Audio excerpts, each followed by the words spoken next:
Hi, in this video lecture we are going to learn about the step-by-step procedure to design the asynchronous sequential circuits. So, on the completion of this video lecture, the learners can able to understand what is the design procedure for asynchronous sequential circuit. The main or heart of this design procedure is drawing the flow table and how to draw this flow table, why this flow table is necessary, and how to solve the problems based upon this asynchronous sequential circuit. So, before entering this design procedure, already we seen that the analysis of asynchronous sequential circuit. So, just reverse procedure of analysis is called as design.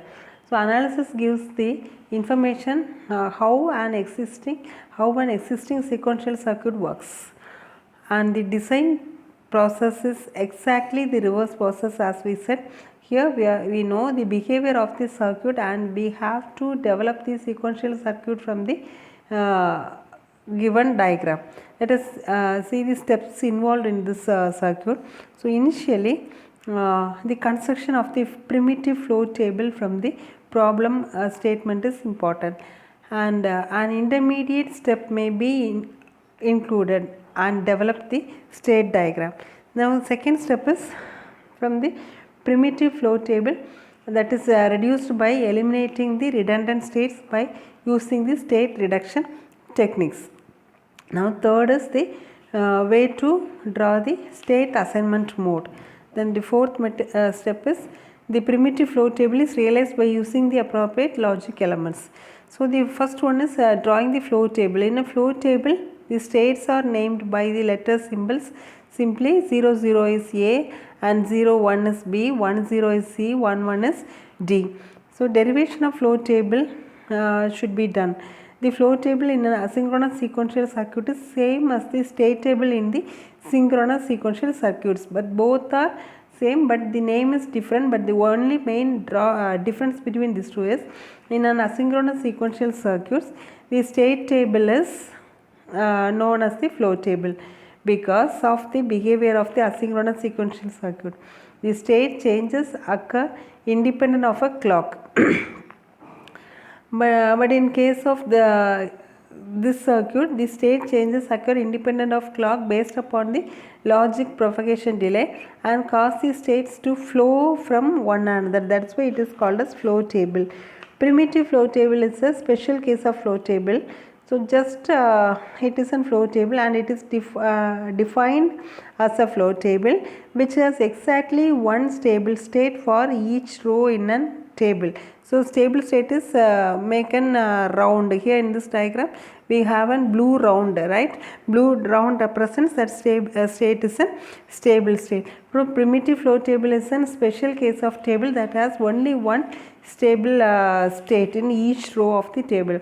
The design process begins with the constructions of flow table and and the examples of this circuit design procedure consists of all the steps to make the design procedure. So, sometimes this will be given as a word problem. So, from the given word statement, you have to determine what is the state table. After finding the state table, then go to the primitive flow table, state assignment and realization. So, here reduction of flow tables should be done to get the final step. So, next reduction of state table is in process in a primitive flow table using state reduction technique. Merge graph is also one reducing tool for states, and it is used to reduce the incompletely specified machine. So, in flow table, in order to obtain the circuit, that is which is described by the blue circles, which is shown in this diagram. So, it is a flow table. It is necessary to assign each state in a distinct value. The assignment converts the flow table into a transition table. So, here transition table is here. It is encircled as the circles zeros circled in blue color and also 1 circled in blue color. It consists of some number of vertices as the state table contains states.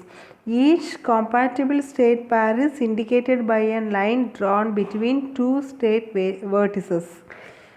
Every potentially compatible state pair with outputs not in a conflict. So in this case, I have the flow table resulting the logic diagram as shown in the figure. In this figure, we have two AND gates, and one of the input of the first AND gate is inverted by using an inverter, and these two outputs of the AND gates are OR using one OR gate, and this OR gate output with the two already taken inputs are given as the input of one 3 input AND gate, and this 3 input AND gate will multiply these 3 inputs and will produce the output. So in an asynchronous sequential circuits, it is the way to design the asynchronous sequential circuits for the constructions of its behavioral works. So just it is a reverse process of analysis procedure. The design process exactly is a reverse of analysis. Here in this design process, we have to know the behavior of the circuit and have to develop the sequential circuit from the given circuit column. That's all. Thank you.